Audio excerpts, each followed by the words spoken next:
A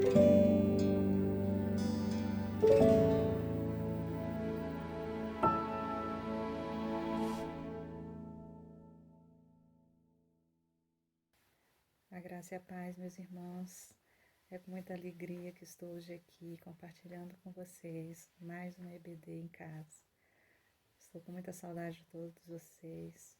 Espero que todos vocês estejam bem, que o Senhor possa estar abençoando a vida e a família, com a graça do Senhor. E que em breve nós estaremos juntos, né? Aí, celebrando ao Senhor, na casa do Senhor. Estamos com saudades, não é verdade? Hoje nós vamos compartilhar um tema da nossa escola, da nossa EBD, o padrão do relacionamento da família cristã. O nosso texto base está em 1 Timóteo 5, de 1 a 3. Vamos ler? Não repreendas os homens idosos, antes exorta-o como a pai, aos moços como a irmãos, as mulheres idosas como a mães, as moças como a irmã, com toda pureza. Honra as viúvas, verdadeiramente viúvas. Paulo, preocupado com a igreja, ele instrui Timóteo a lidar com os membros.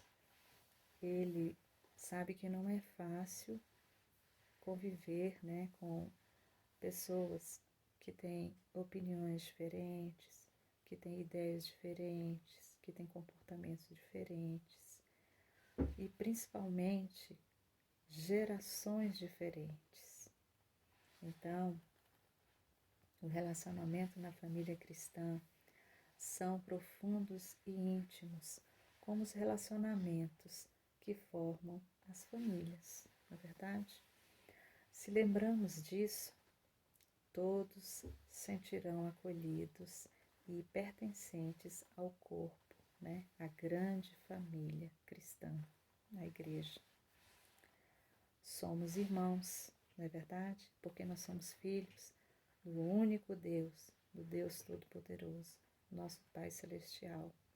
E como irmãos, nós vamos aqui antes ler um texto que está lá em Romanos 8, no versículo 29, que diz assim: Porquanto aos que de antemão conheceu, também os predestinou para serem conformes à imagem de seu Filho, a fim de que ele seja o primogênito entre muitos irmãos. Então, nós somos parecidos com Jesus, nós nos parecemos com Ele. E na igreja, nós também somos parecidos, assim como na nossa família, nós somos parecidos uns com os outros, não é verdade? Quando falamos de irmãos, né, nós temos uma confiança, aquela confiança mútua, aquela confiança em que nós podemos contar com eles. Na igreja, nós temos um lugar onde encontramos esses irmãos.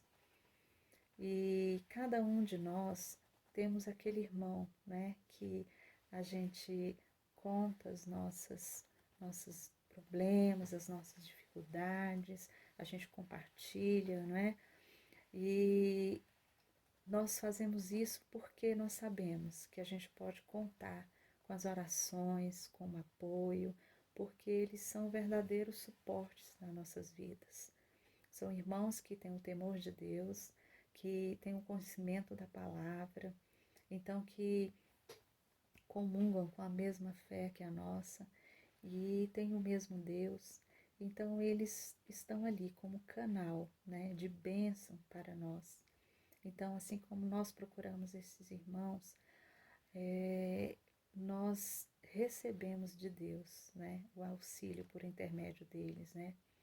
Então, nós saímos confortados, nós saímos abençoados, nós saímos aliviados, né? Quando nós estamos ali, né? Lado a lado com o nosso irmão, que nós possamos oferecer a eles o nosso ombro, o nosso coração aberto, né? E dispostos a ajudar, a orar, a compartilhar, né? E também nós compartilhamos os nossos momentos de alegria, né?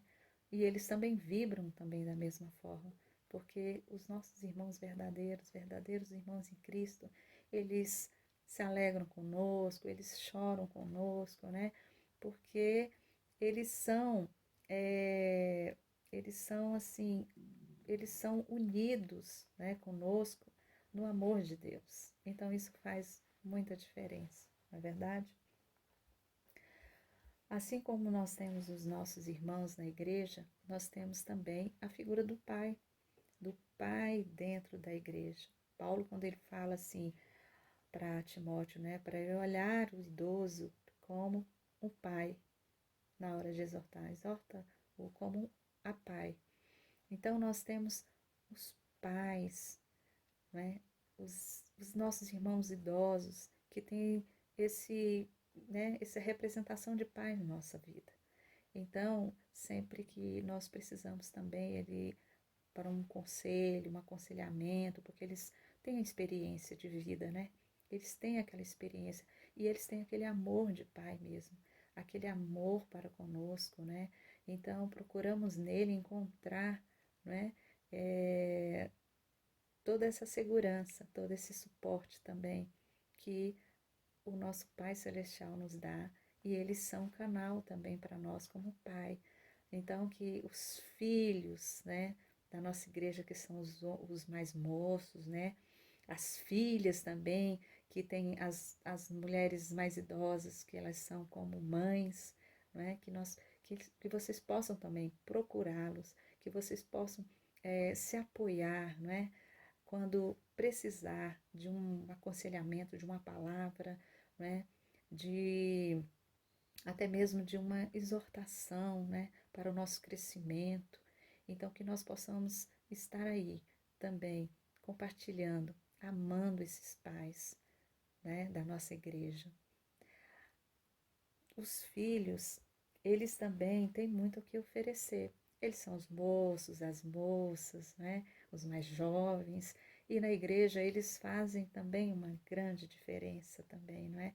Eles são aqueles que compartilham, né? Aquela alegria, aquela energia, né? São criativos, eles são dinâmicos e com esse dinamismo, essa alegria, eles passam isso, né? Para os mais idosos, os mais maduros, e isso contagia de maneira que também traz esse entusiasmo, né, para a igreja. E também eles têm o que compartilhar conosco, não é? Eles têm o que compartilhar com suas experiências, nos ajudando, né? Dentro principalmente na tecnologia, né? Em tudo que nós estamos aí, as pessoas mais idosas, né, que estão também entrando neste mundo, né, de tecnologia e tudo. Então temos esses jovens também que pode auxiliar, né, ajudar, ensinar. Então nós temos esses filhos também maravilhosos. Filhos, jovens, moças, moços, procurem esses pais como fossem pais espirituais de vocês, para que vocês possam recorrer na hora de pedir um conselho, na hora de pedir uma ajuda, na hora de pedir, né, uma orientação espiritual. Eles são bênção nas nossas vidas também. E que vocês, né, passem também esse vigor, essa alegria, essa força para eles. Nós temos também mais uma orientação de Paulo com relação ao auxílio dos mais necessitados na família cristã. Irmãos, nós temos os nossos irmãos necessitados, que passam por dificuldades, nossos irmãos que muitas vezes são sofridos, né? Então, eles necessitam também da nossa ajuda. Paulo também enfatiza muito ao dizer, né, a respeito de honrar as viúvas, que nos dias de hoje são essas representadas, né, por aquelas pessoas que não têm como se sustentar, são sozinhas. Então que nós possamos estar atentos à igreja do Senhor, né, como exemplo de Jesus, do amor ao próximo, de ser, né, da caridade, da piedade, né, do amor, né, de compartilhar, de querer ajudar, de auxiliar, não é? Essas pessoas. E nós vimos que hoje, nesse período de pandemia que nós estamos passando, que as coisas ainda estão mais difíceis ainda para essas pessoas. E vemos na igreja, né, o amor de todos, quando a gente vê a questão das cestas básicas, né, das roupas, das doações que estão sendo tão maravilhosas, né? E que a gente possa estar alcançando essas vidas, né? Sendo abençoadores dessas vidas. Amém? E toda a igreja, né? Que ela qualquer uma que seja estabelecida em qualquer lugar, os membros dessa igreja, né? Tem que fazer o fiel trabalho, né? De, de acudir a esses necessitados. E finalizando, eu queria só ler aqui o versículo, o 2 Coríntios 6,18, que diz assim: Eu serei para vós pai, e vós sereis para mim filhos e filhas, diz o Senhor Todo-Poderoso. Então nós somos essa família do Senhor, essa grande família de Deus na igreja do Senhor, que nós possamos exercer esse papel de família que ama uns aos outros, que se importam uns com os outros, não é? Porque isso é um mandamento de Deus, nós temos que ser igual a Deus, a Jesus, né? Que Ele nos ensinou a ser assim. Então, que todos nós possamos ser abençoados por Deus e que as nossas famílias sejam abençoadas por Deus. Amém? E que os irmãos recebam também a bênção do Senhor na vida de vocês. Amém? Um abraço a todos.